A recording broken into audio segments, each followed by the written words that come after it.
Blog में सबका हार्दिक स्वागत है। सबके मंगल बख्शी कामना के साथ बड़ों को मेरा सादर नमस्कार। छोटों को मेरा आशीर्वाद। मैं ठीक हूँ। आशा करता हूँ कि आप ठीक होंगे। रामचरितमानस के अयोध्या कांड के पश्चात अरण्य कांड के अंतर्गत भगवान राम जी के चित्रकूट के वन के अलावा अन्य वन की लीलाओं का जो वर्णन है वह अरण्य कांड में तुलसीदास जी ने बड़ा ही भावभीनी वर्णन किया है। और भगवान रामचंद्र के स्वरूप को देख करके देवराज इंद्र, जो देवों के देव कहलाते थे, उनके पुत्र ने भी भगवान राम जी के बल और शौर्य की परीक्षा करने के लिए अपना मायावी रूप परिवर्तित करके कौवे का रूप धारण करके माता सीता के पैर में चोंच मार करके अपने को कैसे पश्चाताप या अवहेलना का पात्र बनाया। और नारद जी की कृपा से इंद्रदेव के पुत्र जयंत, जिसने कौवे का रूप धारण करके भगवान रामचंद्र जी के बल के प्रभाव को जानने का श्रेय प्राप्त किया, तो जो ही इस प्रकार की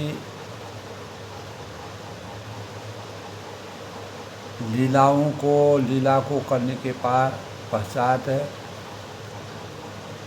भगवान रामचंद्र जी ने जयंत के द्वारा किए गए इस कुकृत्य को भी क्षमा कर दिया, क्योंकि देव ऋषि नारद जी के आशीर्वाद से, नारद जी के कथनानुसार,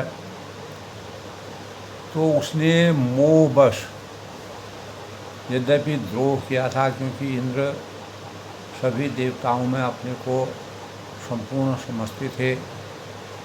इसीलिए यद्यपि भगवान जयंत का वध करना उचित था, यह नीति कहती थी, मर्यादा कहती थी, लेकिन पर प्रभु ने उस पर दया करके उसे छोड़ दिया, क्योंकि नारद जी के कहने के बाद जयंती ने अपने किए गए कार्य के लिए अफसोस जाहिर किया, भगवान से क्षमा याचना मांगी।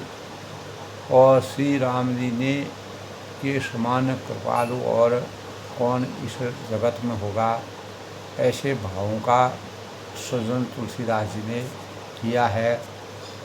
कल के अरण्य कांड के प्रसंग में सबसे पहले धर्म रूपी वृक्ष के मूल और विवेक रूपी समुद्र के आनंद देने वाले पूर्ण चंद्र, वैराग्य रूपी कमल के यानी विकसित करने वाले सूर्य, पाप रूपी घोर अंधकारमयी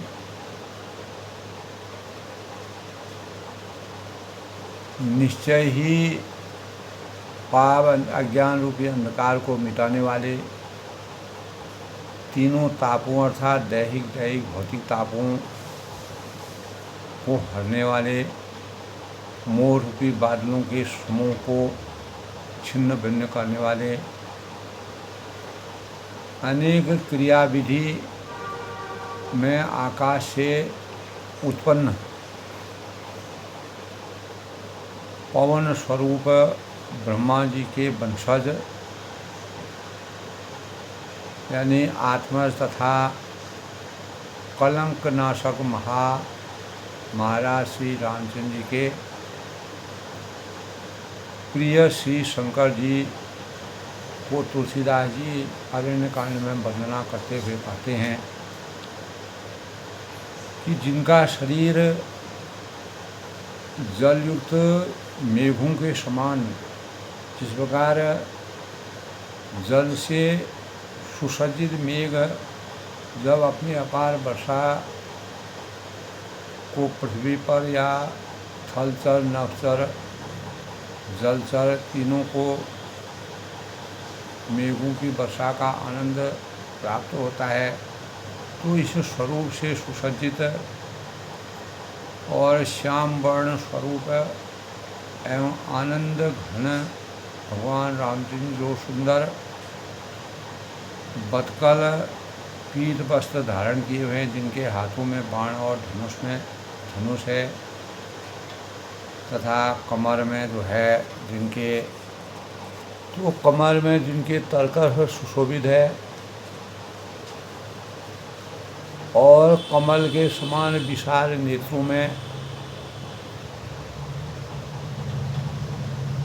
मस्तक पर जटाजूट धारण किए हुए हैं जटाओं को, और अत्यंत शोभायमान सीता जी और लक्ष्मण जी सहित मार्ग में चलते हुए आनंद देने वाले भगवान श्री रामचंद्र जी को तुलसीदास जी हृदय से नमन करते हैं, वंदन करते हैं, आशीर्वाद प्राप्त करते हैं। तो पंडित मुनि पावैन बरनी उमा राम गुण गूढ़ हरि विमुख न धर्मरति पावहि मोह, जे हरि विमुख न धर्मरति पावहि मोह। यानी भगवान शिव ऐसे स्वरूप से विराजित भगवान रामचंद्र के शौर्य का वर्णन करते हुए कहते हैं अरण्य कांड में कि हे पार्वती, श्री रामचंद्र के गुण गूढ़ हैं और पंडित और मुनि उन्हें समझकर वैराग्य प्राप्त करते हैं, परंतु जो भगवान के विमुख हैं, जिनका धर्म के प्रति धर्म में प्रेम, जिन प्राणियों का धर्म के प्रति वास्तविक प्रेम नहीं है, वह इस जगत में, इस सृष्टि में महामूढ़ और मोह को प्राप्त होते हैं। यानी लोभ, मोह और क्रोध से अभिशप्त हैं।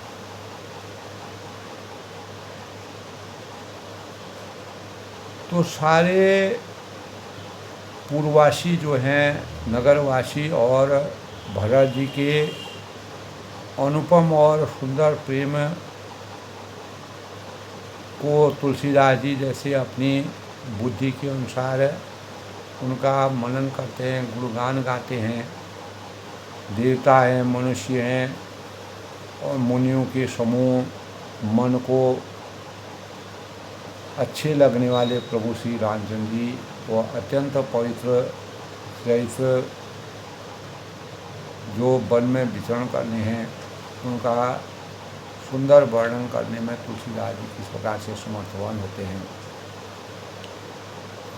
तो अब एक बार नारद जी यानी भगवान शिव जी पार्वती जी से कहते हैं कि एक बार सुंदर फूल चुनकर रामचंद्र जी ने अपने हाथों से भांति भांति के गहने बनाए और सुंदर स्फटिक शिला पर बैठे हुए प्रभु ने आदर के साथ गहने श्री सीता जी को पहनाने का मन बनाया। तब देवराज इंद्र का मूर्ख पुत्र जयंत जो था वो कौवे का रूप धरकर श्री रघुनाथ जी के बल को देखना चाहता था कि भगवान कितने बलशाली है। तो जैसे महान मंदबुद्धि चींटी समुद्र का था पाना चाहती है, अर्थात चींटी अगर समुद्र में जाती है तो उसका कहीं कोई गिनती नहीं आती है। उसी प्रकार जयंत की कोई भी गिनती नहीं थी भगवान राम जी के सामने। उसने भी उनके रघुनाथ जी के बल को देखना चाहा। वह मूर्खता में अभिशप्त होकर के मंदबुद्धि कारण से भगवान के बल की परीक्षा करने के लिए बना हो कौवे का रूप धारण करके सीता के चरणों में चोंच मारकर भागे। भगवान राम और सीता सुंदर स्फटिक शिला पर बैठे हुए थे। तो इंद्र जो है यद्यपि बड़ा ही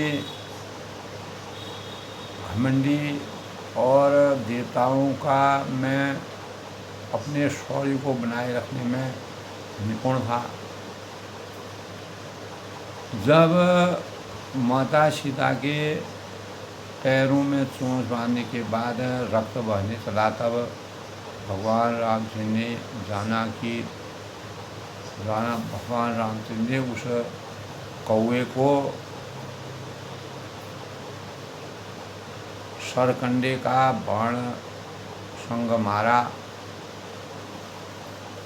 तो भगवान तुलसीदास जी ने कहा है कि श्री रघुनाथ जी ने जो अत्यंत ही कृपालु हैं, दयालु हैं और जिनका दिनों पर सदा प्रेम रहता है, उनसे भी उस अवगुणों के घर मूर्ख जयंत ने आकर जिस प्रकार के छल करने का प्रयास किया, तो मंत्र से प्रेरित होकर वह ब्रह्म बाण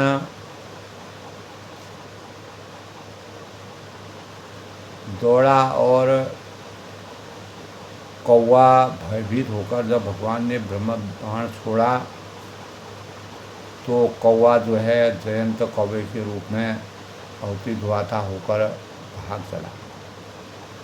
वह अपना असली रूप धरकर पिता इंद्र के पास चला जाता, पर श्री रामचंद्र के विरोधी जानकर इंद्र ने उसको नहीं रखा। तो इंद्र जो है भगवान रामचंद्र जी को के शौर्य को जानता था, तो इंद्र ने अपने पुत्र को भी अपने पास रखने का मन नहीं बनाया। तो भा निराश उपजी मन प्राशा जथा चक्र भय ऋषि दुर्वासा ब्रह्म धाम ऋषिपुर सब लोका फिरा अमित व्याकुल भय। कल के प्रसंग में था दोस्तों कि जब वह निराश हो गया, पिता के घर में भी उसके लिए कोई मान सम्मान नहीं था, तो मन में भय उत्पन्न हो गया। यद्यपि इंद्र ने उससे नहीं कहा था, लेकिन इंद्र के पुत्र होने के कारण उसके अंतःकरण में इस प्रकार के भाव विचर गए।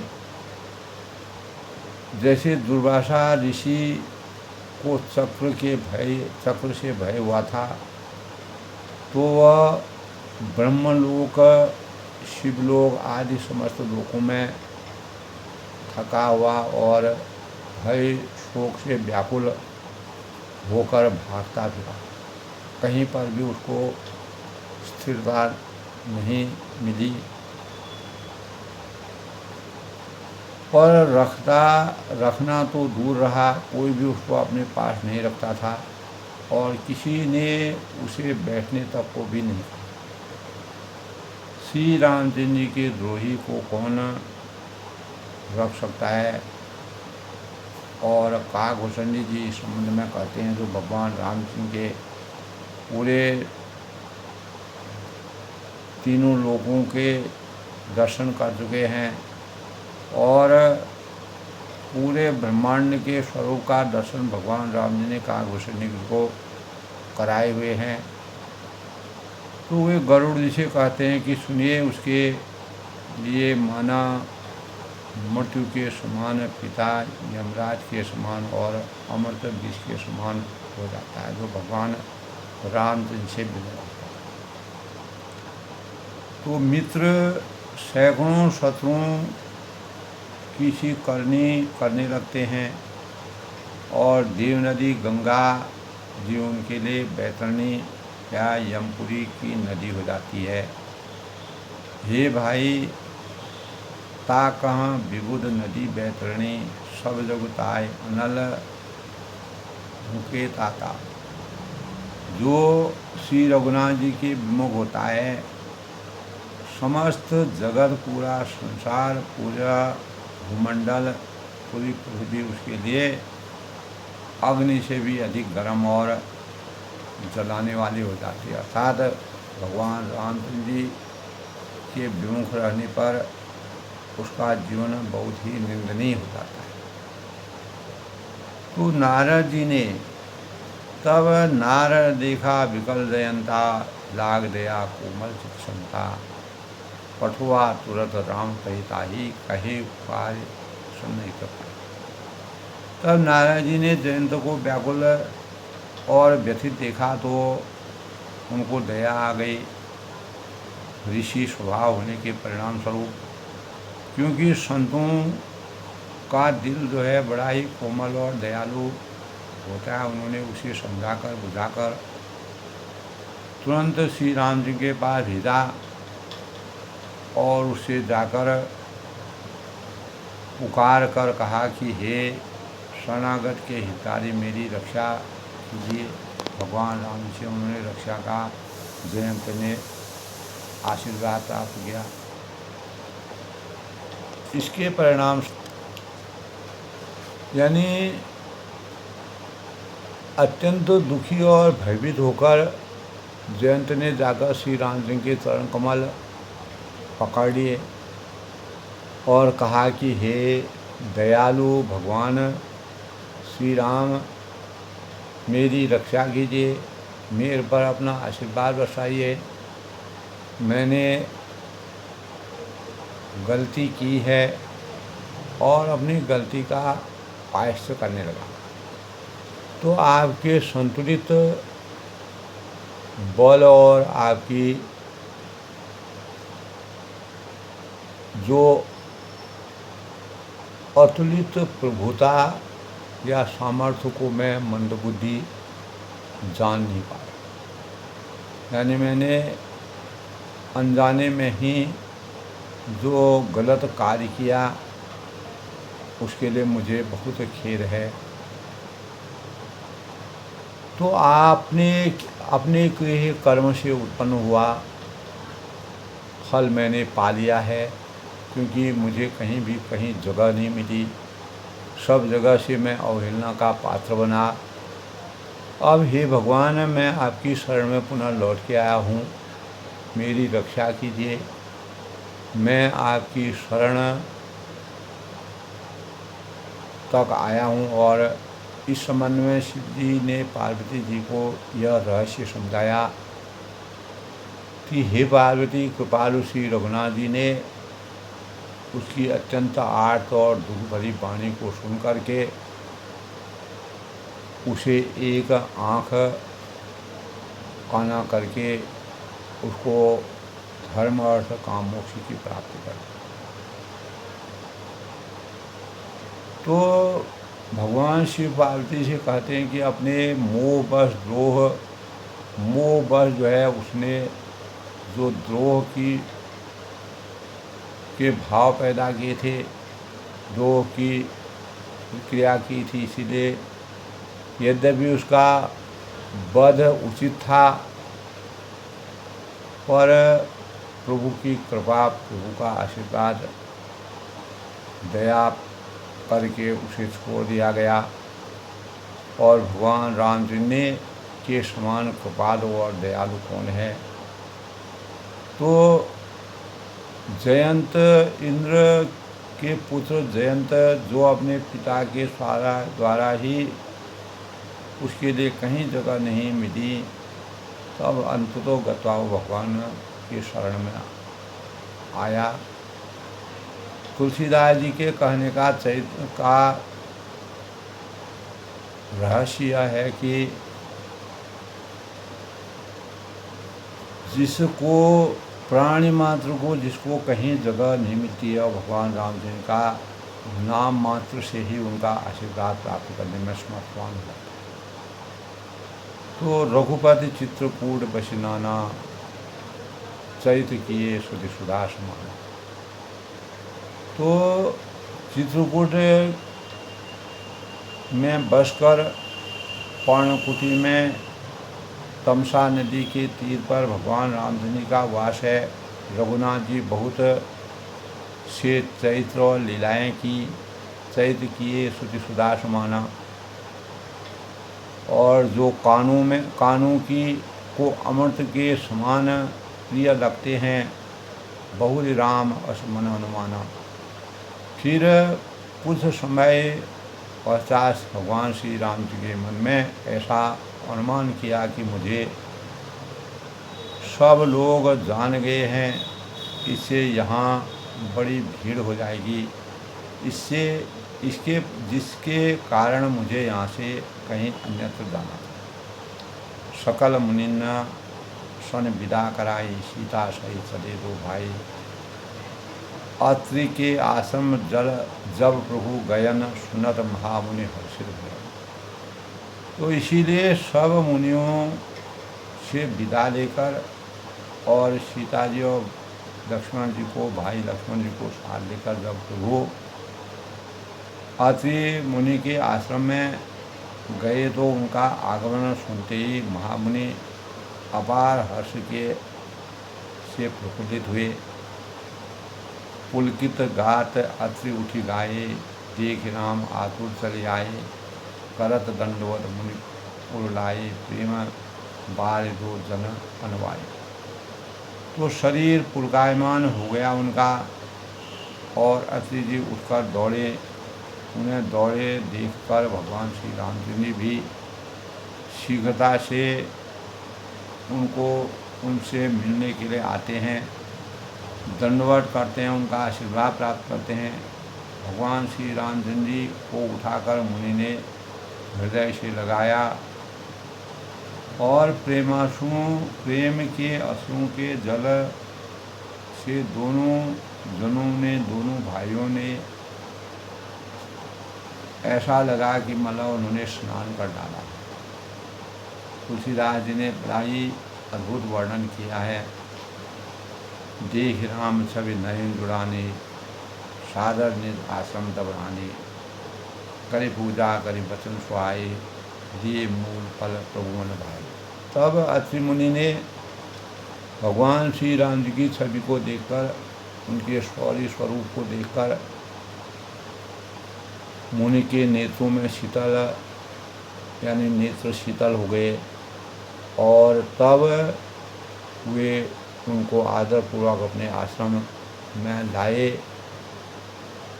और पूजा करके सुंदर वचन कहकर मुनि ने कंदमूल फल और देकर के प्रभु के मन को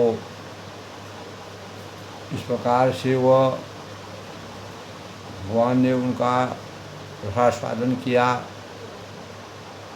तो भरी लोचन शोभा निरखी, प्रभु आसन आसीन।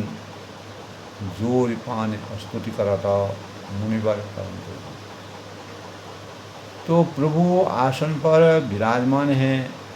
अत्रि मुनि के आश्रम में भगवान रामचंद्र की शोभा का वर्णन जिस प्रकार से तुलसीदास ने किया है। नेत्र भरकर उनकी शोभा देखकर परम प्रवीण मुनि श्रेष्ठ हाथ जोड़कर स्तुति करते हैं, भगवान राम का वंदन करते हैं, नमन करते हैं। और अरण्यकांड में अत्रि मुनि ने भगवान राम जब उनके आश्रम में गए तो उनका किस प्रकार से अभिनंदन किया, स्वागत किया और उनका नमन किया। तुलसीदास जी ने बड़ा ही हृदयस्पर्शी वर्णन किया है। नमामि भक्त वत्सलं कपालशील कोमलं, भजामि मे पदाम्बुजं अकामि श्याम अकामिना स्वदामदं। यानी हे भक्तवत्सल, हे कृपाल, हे कोमल स्वभाव वाले, कोमल चित्त वाले, मैं आपको नमस्कार करता हूँ। तो अत्रि मुनि ने भगवान राम का आशीर्वाद प्राप्त किया। निष्काम पुरुषों की को अपना परम धाम देने वाले आपके चरण कमलों की मैं वंदना करता हूँ, उनको भजता हूँ। निकाम श्याम सुंदरम भवाम्बुनाथ सुंदरम भवाम्बुनाथ मंदरं प्रफुल्ल कंजलोचनं मदादि दोषमोचनं। आप नितांत सुंदर श्याम संसार के आवागमन रूपी समुद्र के मथने के लिए मंदरांचल पर्वत के रूप में फूले हुए कमल के समान नेत्रों वाले प्रफुल्ल कंजलोचनं और मदादि दोष मोचनं और मद आदि दोषों से छुड़ाने वाले प्रलम्ब बाहु विक्रमं प्रभो प्रभो प्रभो प्रमेय वैभवं निशंब शाप सायकं धरं त्रिलोक नायकं। यानी हे भगवान, हे प्रभु, हे नाथ, आपकी जो लंबी भुजाओं का पराक्रम है, शौर्य है, और आपका जो ऐश्वर्य है अप्रमेय यानी बुद्धि के परे अथवा असीम स्वरूप के आप धनी हैं। आप तर्कस और धनुष बाण धारण करने वाले निसंग चाप सायकं धरं त्रिलोक नायकं और तीनों लोकों के स्वामी दिनेश वंश मंडनं महेश चाप खंडनं मुनीन्द्र संग रंजनं मुनीन्द्र संत रंजनं सुरारि वृंद भंजनं। अर्थात सूर्य वंश के भूषण दिनेश वंश मंडन महेश चाप खंडनम। सूर्य वंश के भूषण और महादेव जी के धनुष को तोड़ने वाले मुनीन्द्र संत रंजनम और मुनिबंद और संतों को आनंद देने वाले तथा सुरारि वृंद वंदनम देवताओं के शत्रु पशुओं के समूह का नाश करने वाले परम परमेश्वर भगवान राम जी, मैं आपका वंदन करता हूँ, नमन करता हूँ। मनोज बैरी वंदन। आप कामदेव के शत्रु हैं और महादेव जी के द्वारा बंदित तथा अजामि देव सेवतम, यानी ब्रह्मा आदि देवताओं से सेवितम विशुद्ध ज्ञानमय विशुद्ध बोध विग्रह और समस्त दोषों को नष्ट करने वाले, संसार के समस्त दोषों को नष्ट करने वाले परम परमेश्वर भगवान रामचंद्र जी का अत्रि मुनि किस प्रकार से स्तुति करते हैं, मनन करते हैं, अभिनंदन करते हैं, स्वागत करते हैं। नमामि इंदिरापते, हे लक्ष्मीपते, हे सुखों के खान, सुखाकरं शतांग रतिं, यानी सुखों के अपार खान भंडार और भजे सशक्ति सानुधान। सद्पुरुषों को एकमात्र गति प्रदान करने वाले, सद्पुरुषों में ज्ञान की पराकाष्ठा को पूर्ण करने वाले सचीपति प्रियान्वित, मैं आपको नमस्कार करता हूँ। आपको बार बार आपका ध्यान करता हूँ। हे शरणागति यानी सचापतिं, इंद्र के प्रिय छोटे भाई वामन जी की स्वरूपा शक्ति श्री सीता जी और छोटे भाई लक्ष्मण सहित आपको मैं नमन करता हूँ, वंदन करता हूँ, आपको भजता हूँ। त्वदग्निमूल ये नरा भजन्ति हीन मत्सम। तो जो मनुष्य त्वदग्निमूल ये नरा, तो जो मनुष्य मत्सर या दाह रहित होकर, भय रहित होकर आपके चरण कमलों का सेवन करता है, किसी प्रकार के भय से मुक्त होकर, किसी प्रकार के राग द्वेष दोष से विरक्त होकर जो आपका नमन करता है, वंदन करता है, पतंति नो भवानि, वे नरक और वितर्क, तर्क और वितर्क, अनेक प्रकार के संदेह जिसके अंतःकरण में रहते हैं, उन संदेहों रूपी तरंगों के पतितंग नो भवान में मैं पूर्ण संसार रूपी समुद्र में नहीं गिरते हैं, अर्थात आवागमन के चक्र में नहीं पड़ते हैं। विविक्त वासिना सदा भजन्ति मुक्तये मुदा, निरस्य इंद्रिया पदं प्रयांति ते गतिं। तब अत्रि मुनि बार बार कहते हैं कि जो एकांत वासा पुरुष मुक्ति के लिए अपनी इंद्रियों आदि का के निग्रह करके, यानी उन्हें विषयों के से हटाकर, अनेक प्रकार की भौतिक आसक्तियों से हटाकर पूर्ण निष्ठा और प्रसन्नता पूर्वक आपको भजते हैं, आपका मनन करते हैं, आपका चिंतन करते हैं, आपका आशीर्वाद प्राप्त करते हैं, वे स्वकीय गति को अर्थात अपने स्वरूप को प्राप्त होते हैं। जो उनका वास्तविक स्वरूप है, जिस चीज़ की उनको चाह होती है, वो उसको प्राप्त कर लेते हैं आपके आशीर्वाद।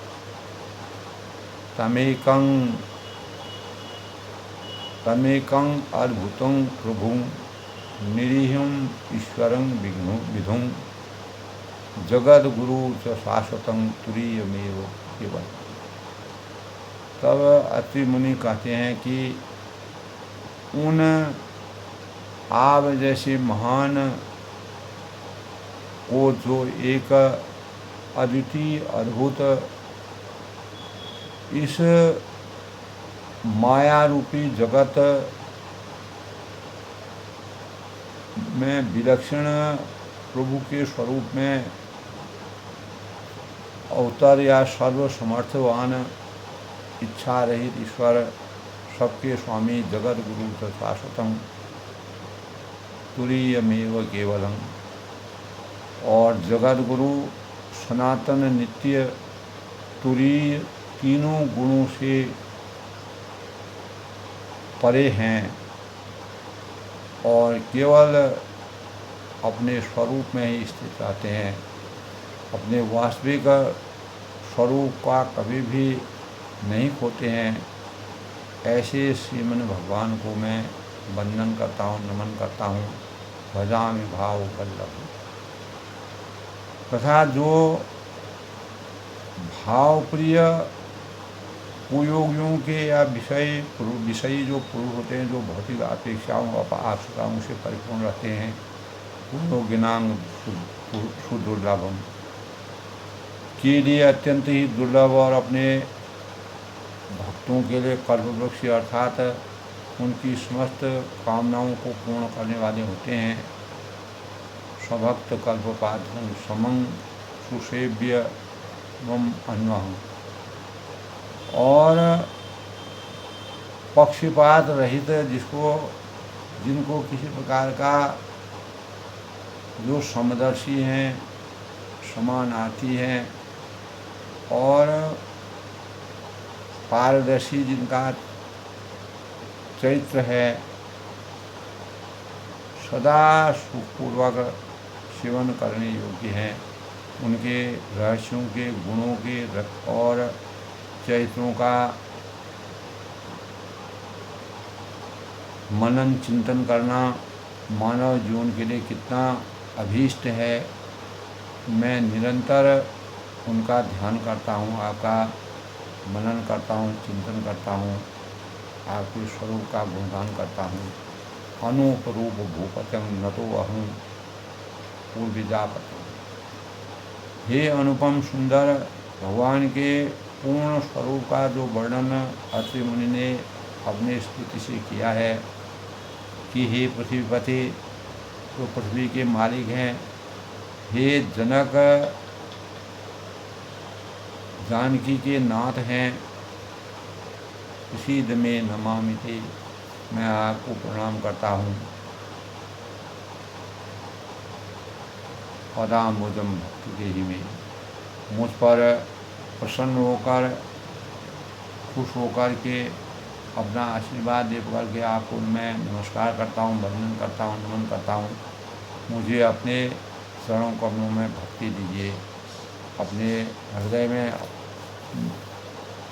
मुझे स्थान दीजिए। पठन्ति ये स्वयं इदम। जो मनुष्य इस मुनि को आदरपूर्वक, जो भी मनुष्य इस स्तुति को, जो स्तुति मैंने भगवान राम के स्वरूप का जो स्तुति का वर्णन तुलसीदास जी कहते हैं अत्रि मुनि ने किया है, उसका जो आदरपूर्वक मान सम्मान के साथ ध्यान करते हैं, मनन करते हैं, चिंतन करते हैं, वे भगवान रामचंद्र जी के भक्ति से युक्त होकर नरादनेन ते पदं ब्रजन्ति नाथ संशयं तदीय भक्ति संयुक्ता। यानी वे आपकी भक्ति से युक्त होकर अपने परम पद को प्राप्त होते हैं और उसमें किसी प्रकार का कोई भी संदेह नहीं है, अर्थात आप संदेह रहित हैं। विनती करि मुनि नाय सिरु कह कर जोर कहोल। मुनि अत्रि ने इस प्रकार जब भगवान रामचंद्र जी उनके आश्रम में पधारे, अनेक प्रकार से विनती करके उनके पूरे स्वरूप का वंदन करते हुए सिर नवाकर उनको हाथ जोड़कर कहा, चरण सरोवर नाथ जने कबों तजय मधिमोद, कि हे नाथ, मेरी बुद्धि और आपके चरण कमलों को कभी, यानी मेरा मन चिंतन और मेरा बुद्धि, मेरी बुद्धि हमेशा आपके चरण कमलों का वंदन करते रहे, नमन करते रहे, उसका आशीर्वाद प्राप्त करते रहे और मेरा जीवन इसी से धन्य हो। मैं बार बार भगवान का आशीर्वाद प्राप्त करूँ। भगवान के साक्षात स्वरूप का जब अत्रि मुनि को ज्ञान हो गया, वो अपार ज्ञान की प्राप्ति होगी, भगवान का आशीर्वाद प्राप्त हो गया। धर्म अर्थ काम मोक्ष की प्राप्ति के पश्चात इस सांसारिक जगत के मोह माया से मुक्त करके भगवान के शरण में पूर्ण रूप से अभिभूत अत्रि मुनि ने भगवान के रहस्यों का अभूतपूर्व वर्णन करते हुए अपने को भगवान में लीन किया, भक्ति का आशीर्वाद प्राप्त किया, स्तुति किया, वंदन किया, नमन किया। इस प्रकार दोस्तों अरण्यकांड में भगवान रामचंद्र जी जब चित्रकूट के वन में काफ़ी लंबे समय तक प्रवास कर रहे थे, तो उसके बाद उन्होंने आगे बढ़ने का निश्चय किया, क्योंकि अवध वहाँ जहाँ राम निवासु, भगवान राम जहाँ भी जाते हैं वहाँ अवध का जैसा वातावरण हो जाता है, परिवेश हो जाता है। अत्रि मुनि के आश्रम में पहुँचने के बाद भगवान का जिस प्रकार से स्तुति, आराधना और वंदन होता है, उसका रहस्यपूर्ण वर्णन करते हुए तुलसीदास ने अद्भुत मुनि के भावों और मुनि के हृदय में भगवान रामचंद्र जी किस प्रकार से वास करते हैं उसका वर्णन किया है। तो आज के प्रसंग में दोस्तों अरण्य कांड में भगवान के अद्भुत स्वरूप का वर्णन करते हुए तुलसीदास ने मानव चेतना को जगाने का जो प्रयास किया है, भगवान के अद्भुत स्वरूप का अनावरण और उनके रहस्यों का वर्णन करते हुए सबके मंगल भव की कामना के साथ मैं सभी का अभिनंदन करता हूँ, स्वागत करता हूँ। जय श्री राम के साथ वाणी को विराम देता हूँ। कल फिर मिलते हैं। सबका अभिनंदन, सबका